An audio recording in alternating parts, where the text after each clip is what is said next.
Good afternoon, everyone, and welcome to this afternoon's webinar. My name is Mike Hayward, and I'm the Director of the Office of Cybersecurity and Information Assurance here on the Isle of Man.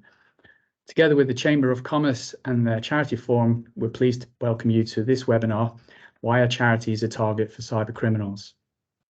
We're also joined today by charities in Jersey and Guernsey, and thanks to our colleagues at CERT-JE and the States of Guernsey and Digital Greenhouse for hosting you in their offices. The presentation today will be given by Joel Horgan from Charity Digital and Sophie from the National Cybersecurity Centre. Due to the nature of her role at the National Cybersecurity Centre, it's not possible for Sophie to turn on her camera today. Before I hand over to Joel, there are just a couple of housekeeping items I just wanted to run through. So you may have noticed that we've automatically switched off your camera and microphone. If you do wish to ask questions, please use the Q&A button on the menu bar on the top of your screen, or use the chat option, and we'll go through the questions at the end of today's presentation. You may have also noticed that we are recording today's webinar, and after today's event, we will publish the recording on our website and share with our other partners today so that they can publish on their websites. If you don't wish to be included in the recording, I'm afraid you'll have to leave the call now, but you would be able to view the webinar by watching the recording on our website. That's it for me for now. Thank you, and I'll hand over to Joel. Joel. Thank you, Michael. Good afternoon, everyone, and thanks all for joining us. First thing I'm just going to do is share my screen for the presentation. Bear with me a moment. Okay, I think we're there. So yeah, so I'm from an organisation called Charities Digital, and we've been working alongside UK Charities for nearly, I think, about 20 years now. One of the subjects which I speak about, I handle every day, is sort of queries and things about cybersecurity. So I thought I'd give a little presentation, start off the presentation with that, for handing over to, speaking with my colleague Sophie, who can help you out with any questions today. So bear with me a moment.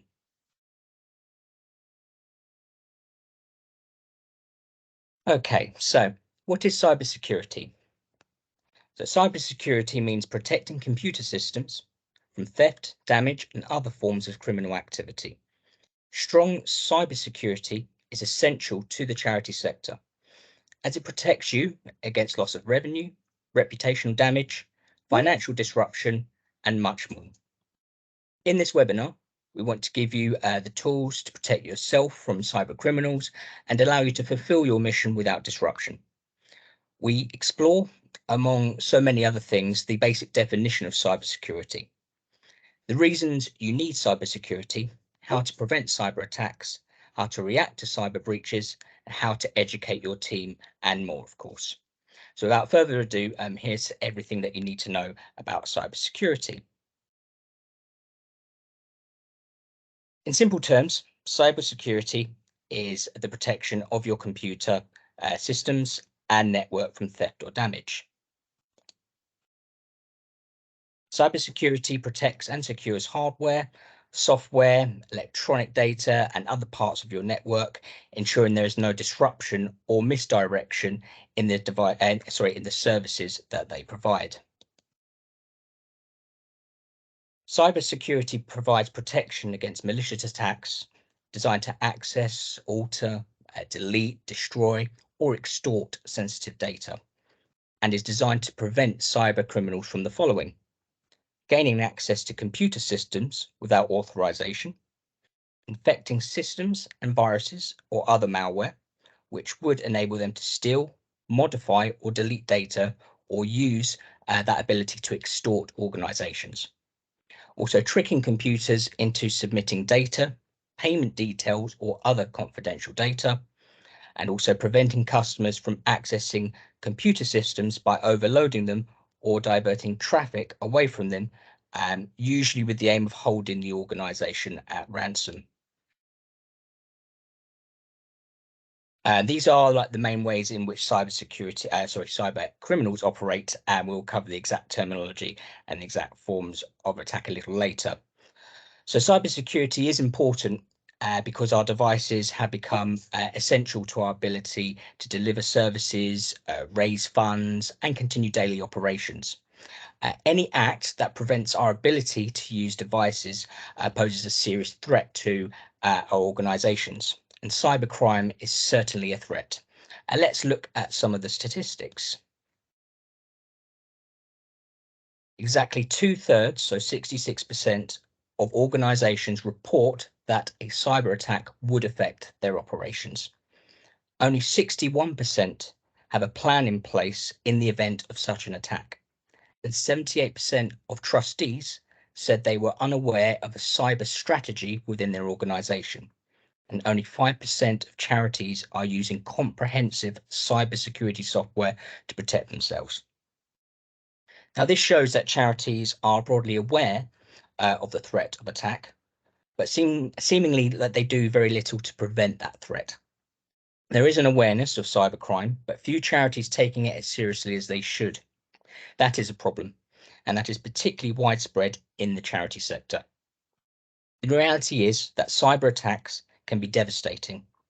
Let's look at 3 of the main consequences of a cyber attack, highlighting exactly why your organization needs to adopt robust cybersecurity. Cyber attacks can compromise the data of service users, volunteers, supporters, donors, and other stakeholders. That is particularly harmful to the reputation of charities, largely because charities operate on trust. The loss of trust can result in fewer donations, skepticism from service users, less volunteers, and broad unwillingness to engage with your charity. Now, customers will be angry, distressed, and upset if their data has been stolen, perhaps leaving them to cut ties with your charity, tell family and friends, perhaps report it to newspapers or share on social media. Employees may lose faith in their organization. If their data is breached, and service users may feel unsure about using the charity, given the organization's failure to protect privacy. Funders could also be turned away from working with your charity and granting any much needed funds if your charity is perceived to be negligent or untrustworthy when it comes to cybersecurity. Grant funders like to know charities are doing their due diligence in all areas, and that includes robust cybersecurity. If approaching a funder, it will be forming part of their first impression. In short, charities need robust cybersecurity to protect their reputation. They need to ensure that all stakeholders and users feel safe safe working with them, and can trust that their data is secure. So the financial costs. So the cybersecurity market has grown in recent years, largely because of the monetary impact of cybercrime. Charities continue to fall victim to cyber attacks, partly because they believe it will not happen to them, and partly because criminals know they are not well protected, and partly because charities have a much harder time justifying the expenditure on cybersecurity products. Cyber criminals will always find an aspect of your organization to expose, whether it is for monetary costs or even it is for pure trolling. Unfortunately, it's not a matter of if, it is when you will be breached. But the expense is justified because cyber attacks themselves are very expensive. The average cost of a data breach in 2021 was about 4.24 million, according to IBM's cost of a data breach report.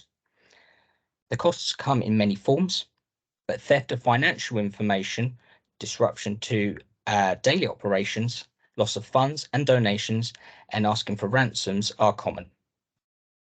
Small charities need to be particularly aware of the monetary costs. Cybercrime disproportionately hits small organizations.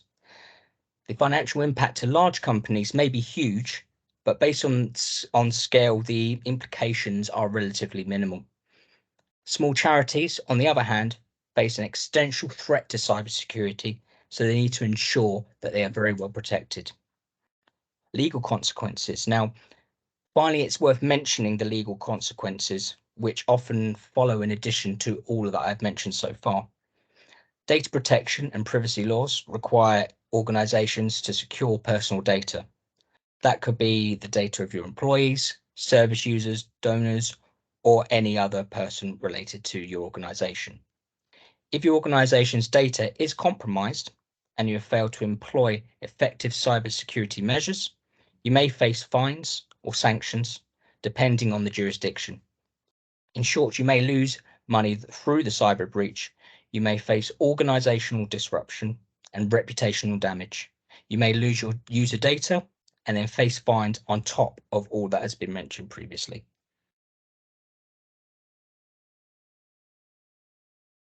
So there are various types of cyber attack, all of which provide different levels of threat, including malware, ransomware, which is a form of malware, phishing, and denial of service attacks. There are many potential gateways that cyber criminals could make use of. For example, unpatched vulnerabilities, when software updates are not installed and bugs unfixed, provide an opportunity for cyber criminals, to gain access to your networks. They could also hack your password, hence the importance of a robust password policy, the use of password managers, and multi-factor authentication. The National Cybersecurity Centre recommends using 3 random words. You can write your passwords down, but don't share online. Verify where requests come from before sharing anything with colleagues via email. An email from the CEO is a common tactic used by cybercriminals using authority to lead someone into sharing sensitive information. Let's run through some of the most common attacks to give you all the necessary information you might need. Phishing is one of the most devastating weapons that cyber criminals use to get their hands on your charity's data. Infect computers with malware and steal money. Phishing is perhaps the cyber attack with which we are the most familiar. Criminals send emails, texts, or other communications attempting to trick employees or users into clicking onto bad links, downloading malware, or taking them to dodgy websites, if there's a better word. It's a form of social engineering, and it is often very easy to spot with the right training and awareness, but has become increasingly sophisticated in recent years. The key to protection is simply practicing caution and knowing potential signs of phishing messages. They usually rely on 5 tactics, so that's urgency, authority, emotion, scarcity, and current events. So you might receive an email ostensibly from your CEO asking you to perform a task for them quickly, appealing to your sense of authority and urgency. Thinking that you must act swiftly or face reprimand, you might click the link to reply to the email without noticing its legitimacy or origins. A denial of service, or abbreviated to DOS, attack works by driving large amounts of internet traffic to a web server until it is overwhelmed. The result is that legitimate users who want to visit your site are unable to, which causes significant damage, obviously. Consider, for example, that supporters may be unable to donate, service users unable to use resources or log in, something along those lines, or general trust in your organization might plummet as well. A denial of service attack is the digital equivalent of getting thousands of people to call a company's phone line at the same time over a sustained period. The result would be that ordinary customers would be unable to get through because the phone number would be permanently engaged. The more intense form of denial of service attack is the distributed denial service attack, or the DDoS. While denial of service attacks usually come from a small number of attacking systems and are therefore relatively easy to block, DDoS attackers use thousands of internet users to each generate a small number of requests which, added together, overload the target. These participants may either be willing accomplices, such as attacks initiated by loosely organized illegal hacktivist groups, or unwitting victims whose machines have been infected with malware. The biggest danger of denial of service and DDoS attacks is that they happen without warning. So it is much more difficult for organizations to prepare for them, but not impossible. Ransomware is a type of malware that infects end user computers as well as servers. Once on a computer, ransomware silently encrypts all the files on the computer, or just certain types of files such as databases, spreadsheets, and documents. Ransomware then locks your device, and then encrypted files become inaccessible. A ransom note then demands payment, usually in cryptocurrency, for the decryption key needed to restore access. In many cases, the funds are taken and the files are not decrypted, or they provide a key which doesn't actually work.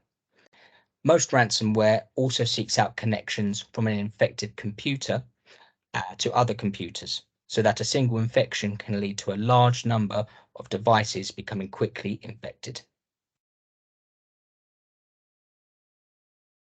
So, how to mitigate cyber attacks? There are a few immediate steps you can take towards better cybersecurity.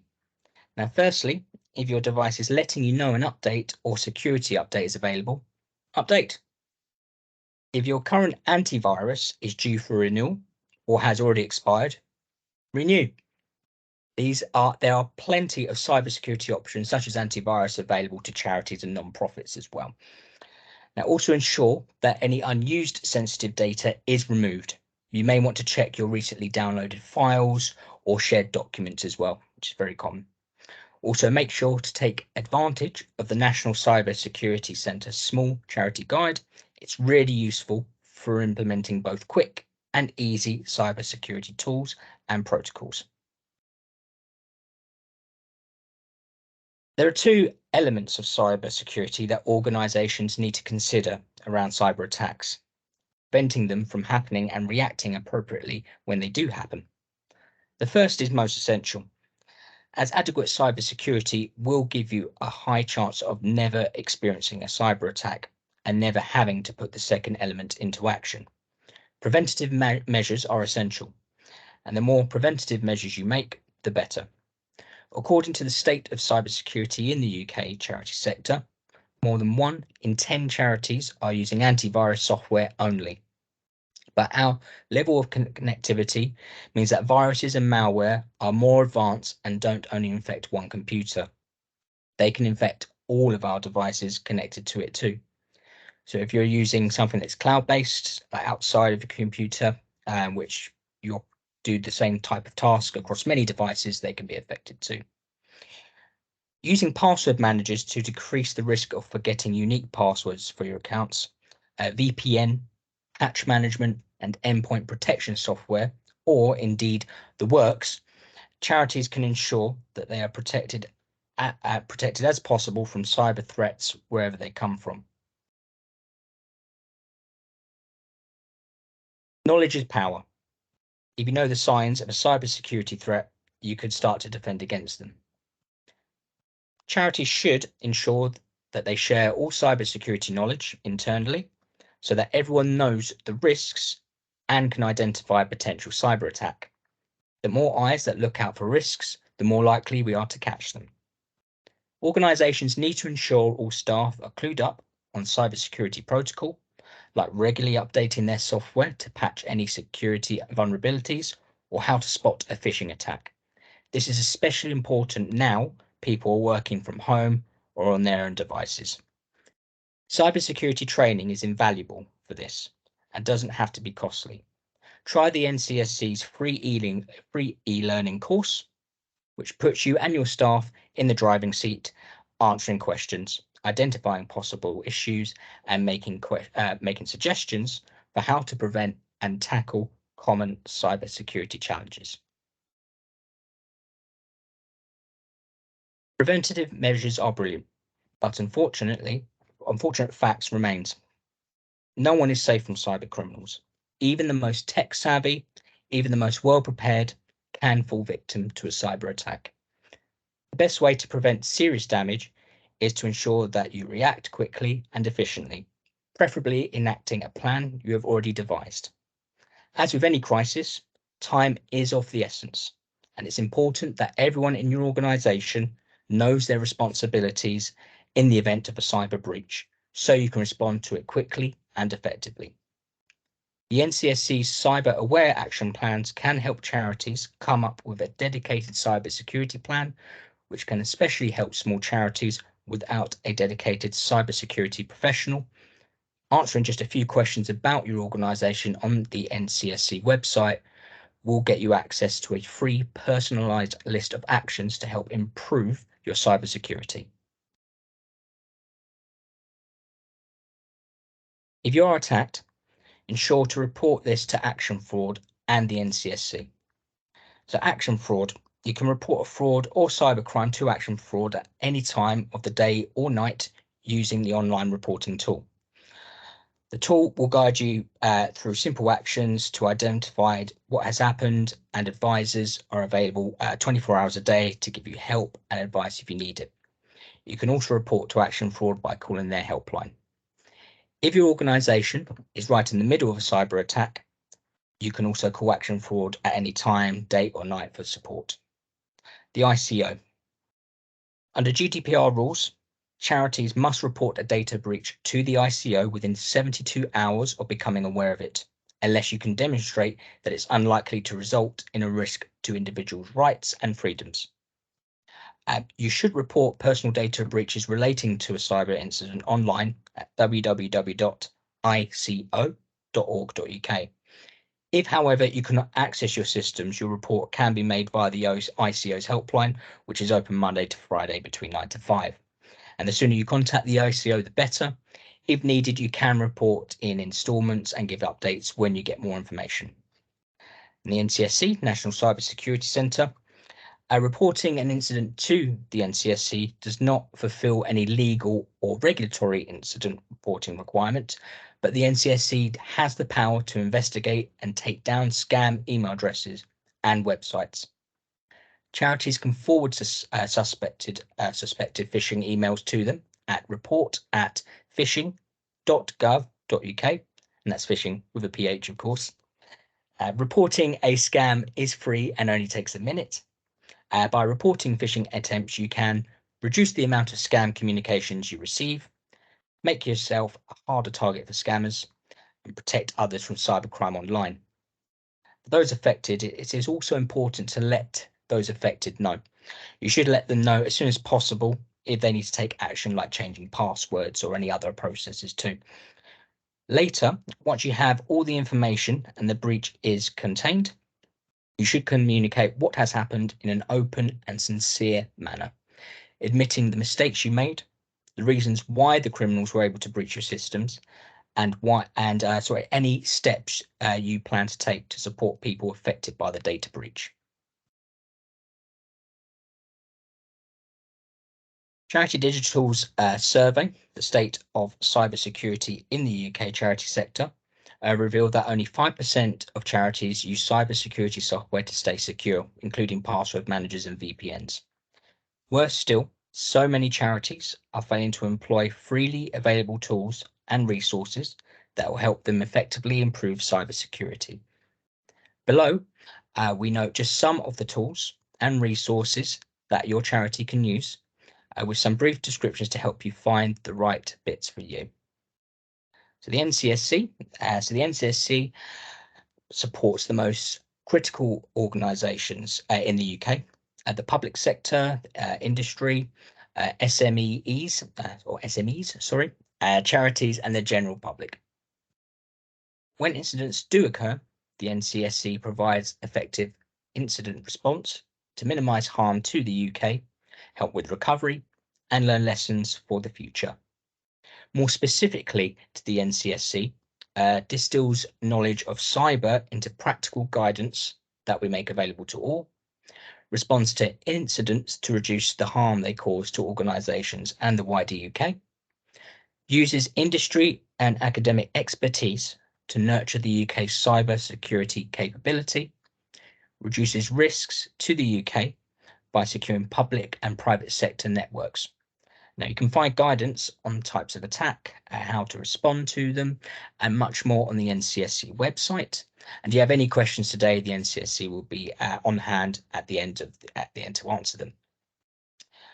Another option there is Get Safe Online. So much of the government's Get Safe Online website is aimed at the general public, but its business section includes a large number of comprehensive explanatory overviews on many aspects of data security and a jargon buster section for breaking down many of the terms. Get Safe Online includes a wealth of information in one place and in plain English. On the main regulations, different types of security attacks and risks, types of scams and attacks, hardware and software information, and a section on guidelines for charities with an overview of the specific responsibilities and risks and what to do if you're a victim of fraud. So for Cyber Essentials, the IASME governance standard was created during a government-funded project to create a cyber security standard easily affordable to smaller organizations and as a more achievable standard to the international ISO 27001.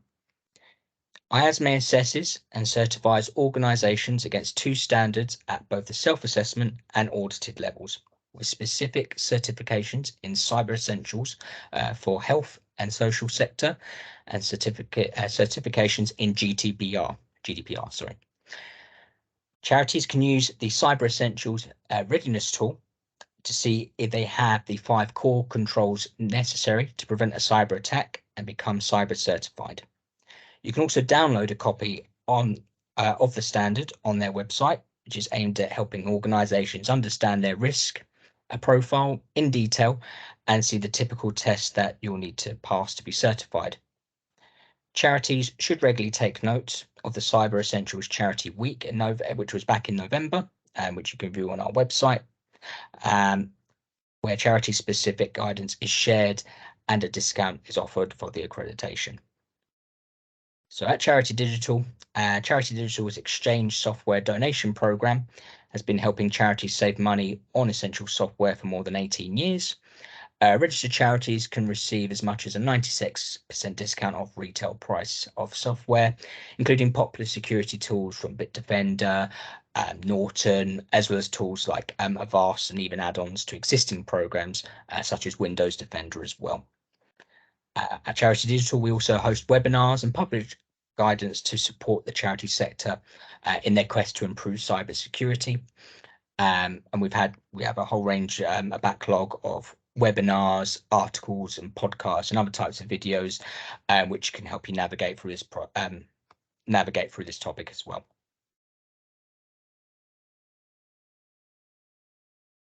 The NCSC has plenty of tools. Firstly, you can use the web check, which was developed by the NCSC to check for vulnerabilities on your website. Now, organizations can put URLs into the tool, and it will check for myriad issues, such as whether your server software is up to date and patched, whether any links to third-party sites are secure, and whether there are any issues with the server's certificate chain. The mail check tool helps you to understand the security of your email configuration server. The tool covers 2 areas of email security: anti-spoofing and email privacy. It protects your systems with anti-spoofing controls, so criminals can't send emails pretending to come from your charity. The tool teaches you about anti-spoofing controls and helps you identify and fix email sending systems so they can be trusted, while ensuring that legitimate emails are being delivered. The early warning tool is designed to give organizations a heads up that there might be a problem with their cybersecurity that needs addressing. The tool filters millions of events every day, and if it links any potential threats to an organization's IP address and domain names, it notifies them so issues can be investigated and mitigated. Essentially, early warning matches data from its information feeds to data given by the potential victim organization and helps them prevent a breach before it starts. You can read more about the free tools from the NCSC, what to do in the event of cybersecurity attack, and the state of cybersecurity in the UK charity sector report on Charity Digital.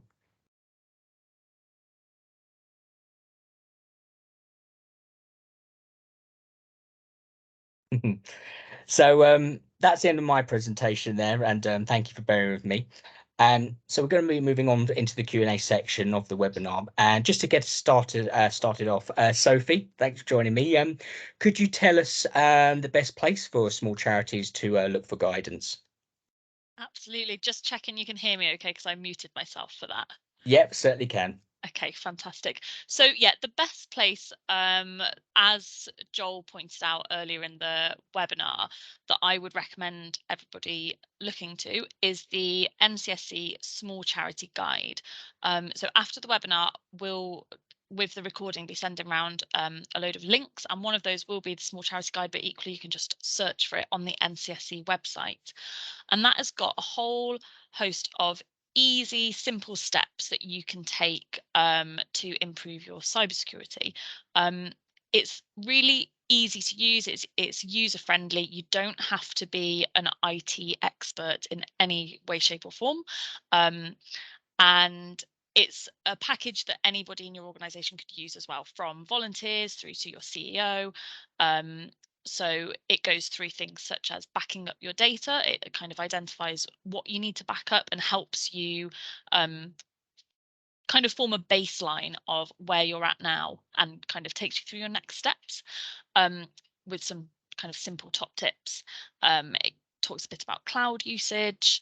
It talks about protecting your charity from malware. So it's got some really good tips there around helping to prevent your volunteers and staff from downloading dodgy apps, perhaps that are not from the App Store, and how to install and turn on antivirus software, things like that. And then it also goes into one thing that I think is particularly poignant for charities. Obviously, it's a small charity guide, but is keeping your devices safe. So obviously, a lot of small charities are quite heavily reliant on either people working from home or volunteers that are just using their personal devices to conduct the charity's business. So it goes through things like password protection, how to track and lock and wipe stolen or lost devices, and again, keeping devices up to date. And also a little bit about Wi-Fi hotspots, which is very interesting. And then things around password protection, password policies, and phishing attacks. So yeah, small charity guide would be my number one top place to go. And we are also releasing on Friday, I think it's Friday, potentially early next week, the updated charity threat report. So hopefully I'll have a link for you guys to that. I can't share it at the moment, but that would be a really interesting read for all charities, just to get an idea of the landscape of cyber attacks, the threats that are out there to charities of any size, and then what they can do to mitigate against those kind of current threats that our team at NCSC have kind of identified as the bigger ones for charities. So yeah, hopefully that's helpful. Thank you, Joel, and thank you, Sophie. I would at this point ask if anybody has any questions. They can type them in either in the chat function or in the Q&A section. If there's anything that you wanted further clarification on, and anything that Joel said in his presentations, or just a little bit more detail on the resources available through the NCSC, please just ask away. While people are doing that, or if we're going to get any questions, if I could just start by asking, say Joel, if you don't mind. Sophie mentioned there that a lot of smaller charities, they may be using personal email addresses to communicate with their colleagues and other volunteers. Is there anything specifically that you would suggest that people do to try and secure that?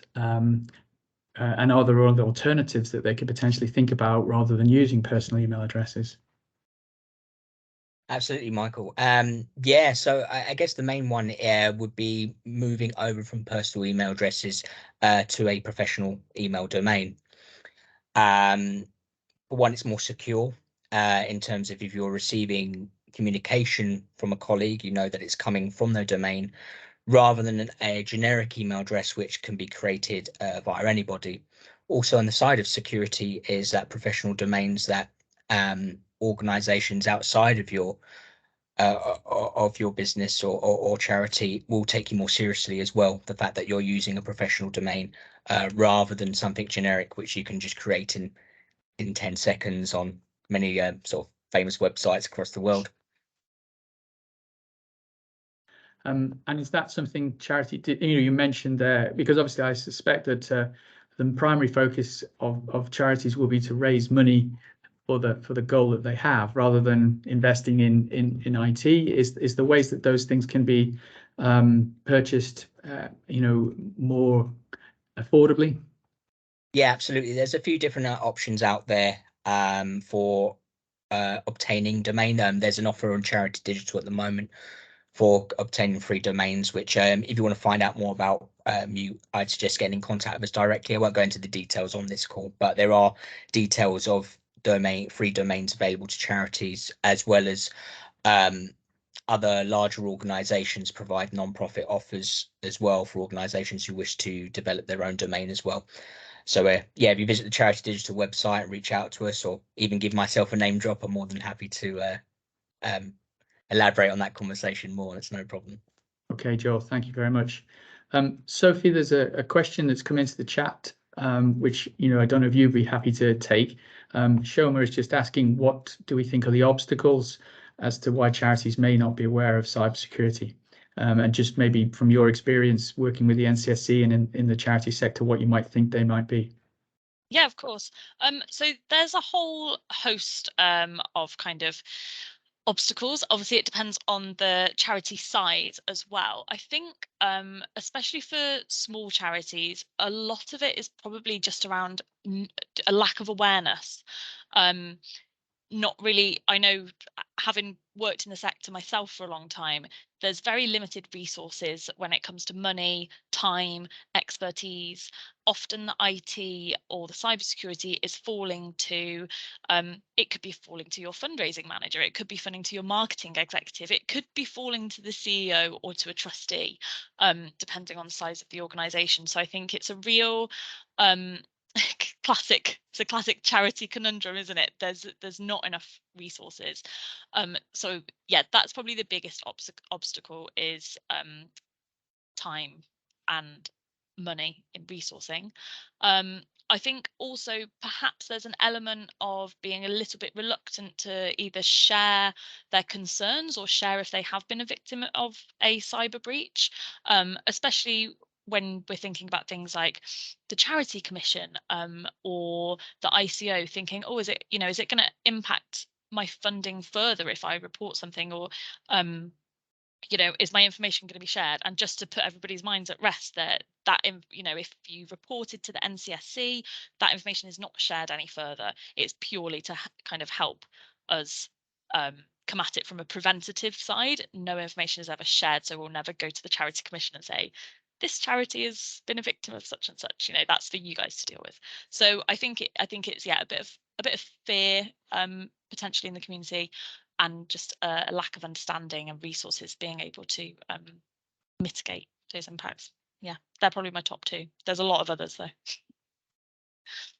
Thank you, Sophie. Another question that's come in, and maybe if I could direct this at you, Joel, is whether there are any other reporting requirements other than to the relevant Information Commissioner's Office or Data Protection Regulator. So the main ones I mentioned were in this slide. Actually, I might need your help on this one, Sophie. I can't think of outside the ones mentioned in the presentation. No, I think I will double check, but my understanding is that in the UK at least, it's the ICO or your equivalent reporting function is the regulated, that's under the GDPR EU law. That's the one that you have to do.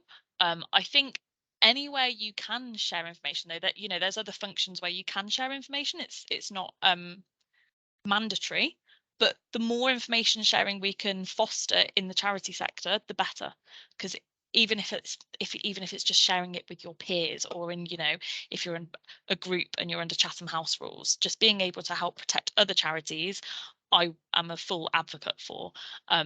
But yeah, I'll double check if there's any others, but my understanding is that the ICO or your equivalent is the main port of call. Thank you, Sophie. And as there's been commented on in the chat earlier when Joel was giving his presentation, if you're in the Isle of Man, Jersey or Guernsey, there's an office of the Information Commissioner in each of those jurisdictions. So that would be the local place that you would report a data breach to. And there are also reporting points here at the Office of Cybersecurity in the Isle of Man and Jersey and Guernsey for people making local reports if they want help and guidance. A lot of what we get here in the Isle of Man, we also then pass on and share with the NCSC for both help and advice, but also in terms of wider publication of the types of threat and to try and sort of link in with what's going across the whole of the UK. A question that's come in here, do we think that Cyber Essentials or Cyber Essentials Plus is suitable for charities? Are there other ways you can become confident in cybersecurity? Yeah. Do you want me to? I'll happy to take that one, Michael. Yeah. 100%. I think Cyber Essentials is suitable for charities. Obviously, again, going back to resources, there is a cost involved in that, but in relation to the cost of a cyber breach, probably money well spent.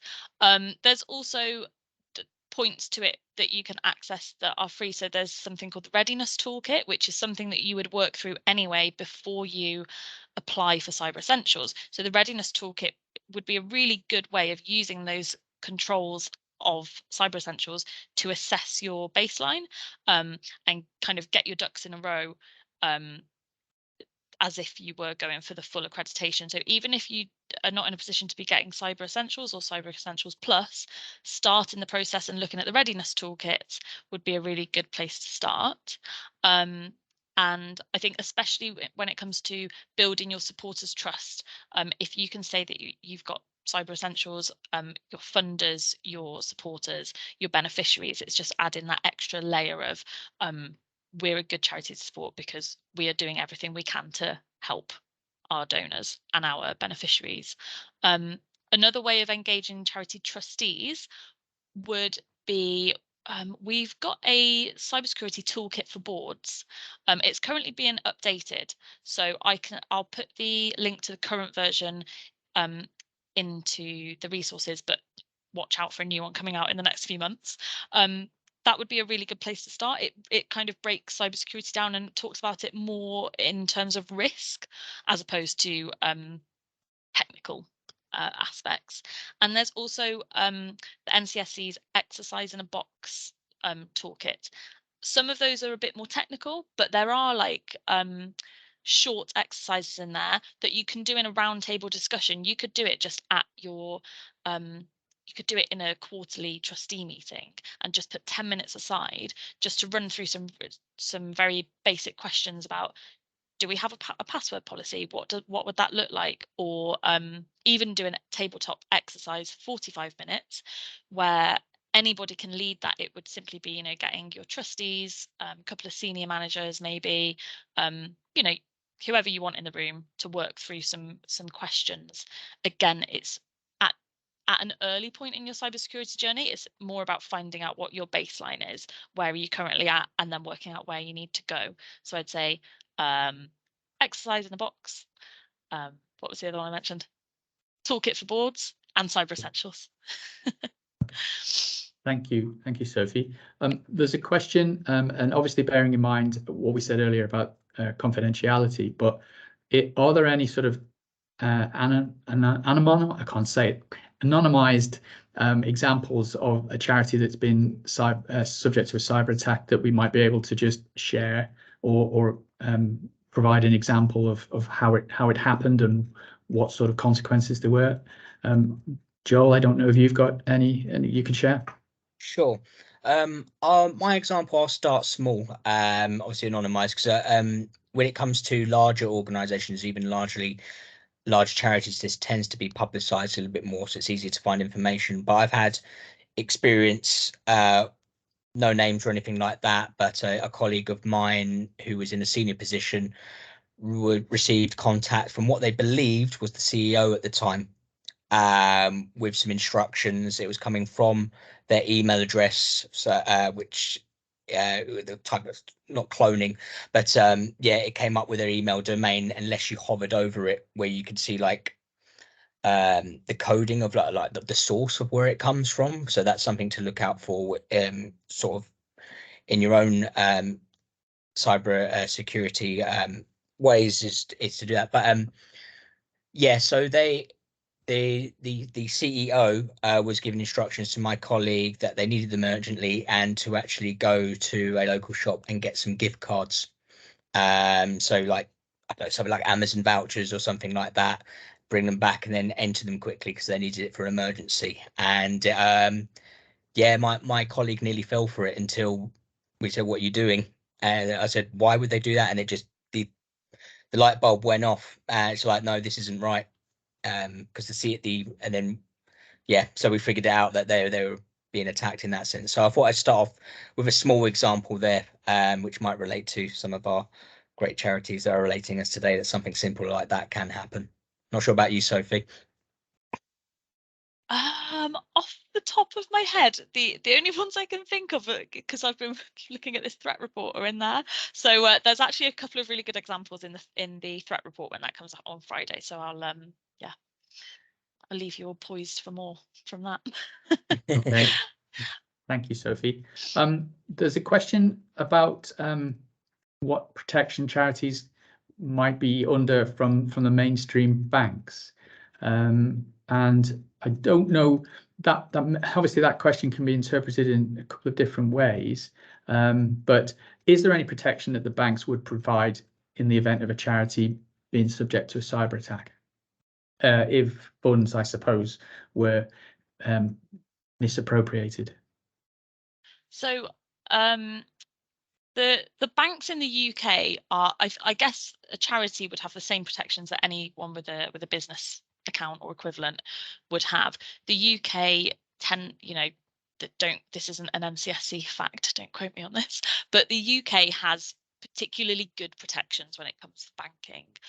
A lot of it, as well as the on the face protection that the bank offers, it's also really important to look at the protection that you've got control of around that. So your passwords for your banking, who's got access to your banking as well. Has a member of staff moved on and you need to ensure that everything's updated once they've moved on, that kind of thing. So you can enhance your own security when it comes to your protection from your mainstream bank. I've gone off piece from your question, Michael, around charities. I think would the charities have any protection? It may be, and I obviously could be guilty of misinterpreting this question. Would there be any likelihood of money being recovered, or in the event that a charity could prove that it's been subject to an attack? I think that would be something that somebody would have to check with their own bank. And if you've got insurance, check with your insurance provider as well. That's probably not something that the MCSE or myself in particular would be able to provide any advice on, unfortunately. Okay, thank you, Sophie. There's another question here regarding Facebook charity pages. I don't know if there are any particular advice and guidance with regards to the do's and don'ts of that you might be able to share.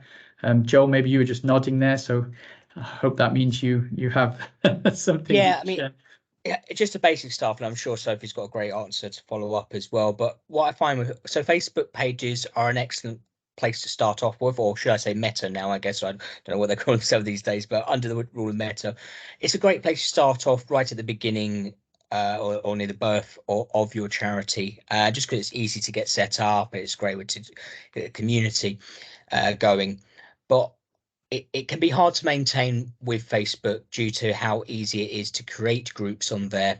And there's a lot of, I'm sure Sophie could elaborate this, that it can be some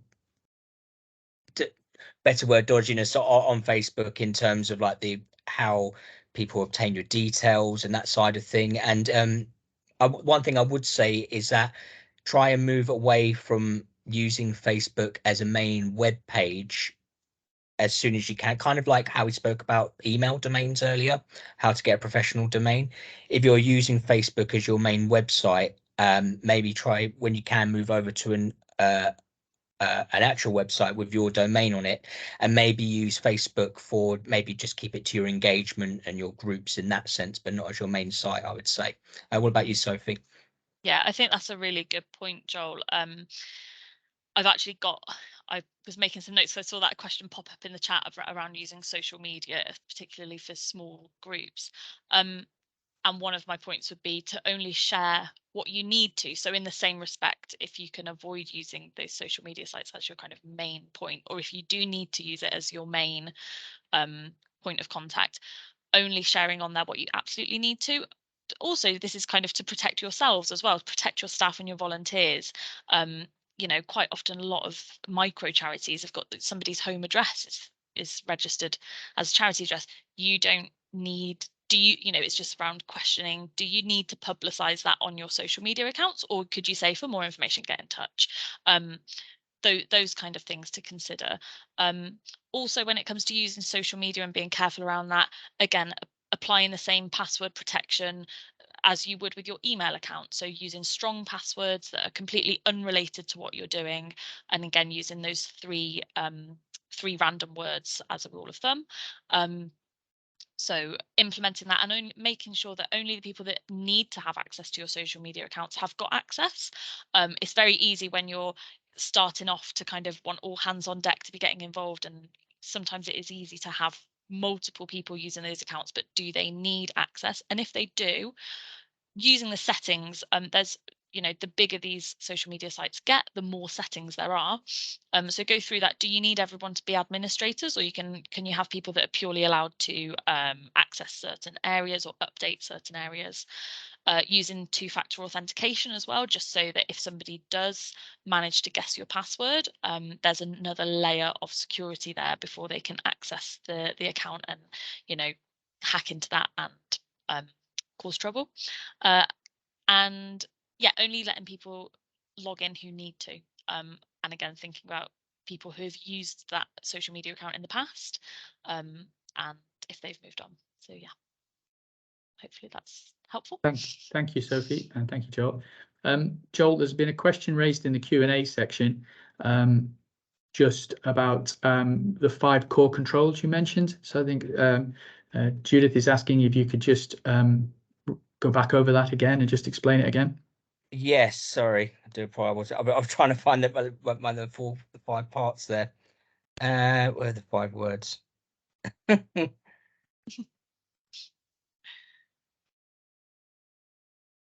That one caught me right out. Bear me a moment. Just want to make sure I got all the words there. I feel like they're on the tip of my tongue, Joel, but I can't. Yeah, quite I know. I know the slide they mean. My mind's got absolutely blank. I'm like, yeah, I've said them in my. Oh my goodness! I feel so embarrassed. Goodness, where are they? 5 cores. Could we let me just quickly dig into those. Have we got another question, and I'll come back to it. I think actually that is at the moment. Of course. The last of the questions that remain unanswered. I think social media has come up in both the Q&A section and the chat section. And I think obviously, Sophie, is there a guide? There may well be, because there seems to be quite an extensive library. Is there a guide in NCSC's library around the use of social media and sort of how to use that successfully or securely, rather? We have many. Yeah. It's I'm just going to drop a link into the chat for you all. So that's a kind of overview for organizations, but yet there's loads of information on our website about social media, how to use it safely. When it comes to kind of common issues or risks, I think another big one for charities just to be particularly mindful of, especially when it comes to current affairs, would be spoofing of Facebook pages, Instagram pages, Twitter pages. recently, with the invasion of Ukraine, we've seen a lot of charities, unfortunately, have fake websites set up, and huge amounts of money lost from cyber criminals acting as if they're the charity, taking donations, and that's going into their bank, and then the charities actually doing the work on the ground are not getting that funding. So that's definitely one to look out for, especially if whatever area you're working in, if your area becomes more high profile in the news, whatever the theme is that you're working across, that's one to really look out for on social media, because we all know how easy it is to create social media accounts. But yeah. Thank you, Sophie. Joel, We're there. Great. And apology, Judith, as well, for the day about that. I don't my mind blank there. So the 5 points are urgency, authority, emotion, scarcity, and current events. So that's mainly related to phishing attacks, and what cyber criminals rely on is those 5 aspects. So urgency, like for example, they want this transaction done fast, kind of like the example I gave earlier when someone posed as a former CEO of mine in a previous organization. They want to get it done quick. The longer the conversation goes on, the less likely it is for them to be successful. Authority as well, so they won't always prey on the most senior or authoritative person in an organization, but maybe someone, for a better word of the term, middle management, who still has a sort of authority, and they're able to take charge of an opportunity to try and help them, even though they're not actually the person. They're a cyber criminal, even though the fact they think they're helping someone genuine. As well, again, emotion as well, just preying on the fact, again, it's kind of related to urgency, but the emotion of just trying to get how important it is to them as well, which can perhaps prey on your relationship with the person that they're posing as well in the phishing attack. So you may think, oh, if I do this for them, it could strengthen our relationship, that type of thing as well. Current events was I guess with the current events side of things, they will ask you to do something which is related to something around the time that they've asked it, which could be related to what your organization is going through. One alarming thing about some cyber criminals as well, which we haven't touched on, is that if they are able to invade your systems, is that they don't always act instantly. Many rely dormant, sometimes for weeks or months. By dormant, I mean, it doesn't mean they're doing nothing, but they're actually just checking out the back end of your systems, who's saying what to who, how tasks are going, before they finally strike as well, so they can prey on that. They do get access to your account. It won't always be an instant hit. Can be in many occasions, but sometimes cyber criminals can rely dormant and learn about your organization before making their move. Hope that helps. Yeah, thank I you, was Joel. just gonna, if I could just jump in, Please. that's really really interesting, Joel. Really good point. And I think for everyone on the call, a good place to start when it comes to kind of looking at your volunteers and your staff and making them aware of all these things that we're discussing would be the staff training that we've got. It's a really quick bit of training that anybody can do, and it goes into a bit more detail around the things that Joel has just mentioned when it comes to cyber criminals and what to look out for in a phishing attack. I think that would be a really good resource. Absolutely. So just drop that in. Thanks very much. Just one final question, because I realise we're now just about out of time, but a question's been asked, and I think you mentioned it earlier, Joel, Sophie, I think you mentioned it, about the website manager to investigate your website security. So I know we're probably going to put all of those links in, but it was just a quick update you could give there, Sophie, in terms of what checks you need to do to check your website. Yeah. So the web check tool is available again on our website. And the web check looks for any vulnerabilities in your systems, basically in your website. So it's really easy to to set up any charity is eligible. I've just noticed on the website it still says pilot users only, but please ignore that. All charities are eligible. So yeah, it looks at if you're using a content management system, whether this is patched. Patched literally means fixing holes. So when a problem is found, patching that, and up to date.